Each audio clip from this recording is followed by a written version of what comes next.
Camp کا جہاں پہ وہ نظر بند تھے، اس نے دیکھا بہت درویش، بہت نیک آدمی ہے، تو وہ معتقد سا ہو گیا تھا، ان سے آپس میں بڑی ان کی بے تکلفی ہو گئی، گفتگو ہوتی رہتی تھی۔ اور یہ زمانہ وہ تھا 1917، 18، 19، جبکہ وہ خلافت کے خلاف سازشیں ہو رہی تھی اور ہندوستان میں خلافت کی تحریک شروع ہو رہی تھی۔ تو ایک روز اس انگریز کوارناٹ سے حضرت شیخ الہند نے کہا کہ یہ آپ کیوں ہماری خلافت کے پیچھے پڑ گئے ہیں؟ یہ تو مرد بیمار ہے یورپ کا، آپ کے کہنے کے بقول، اس کے اندر کیا طاقت ہے؟ کیوں آپ اس کے پیچھے؟ ہمارا ایک ادارہ ہے، اسے چلنے دیجیے۔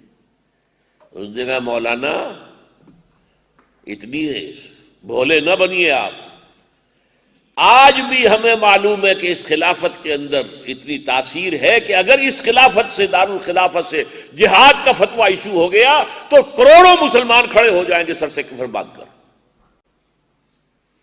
یہ ہماری مرتی ہوئی خلافت، جو خلافت نہیں تھی، ملوکیت تھی لیکن نام خلافت کا تھا، اس کے اندر بھی یہ جان تھی، اور اس کے خلاف جب سازشیں ہو رہی تھی تو عظیم ترین تحریک جو ہے اس بر عظیم پاک و ہند کے اندر چلی۔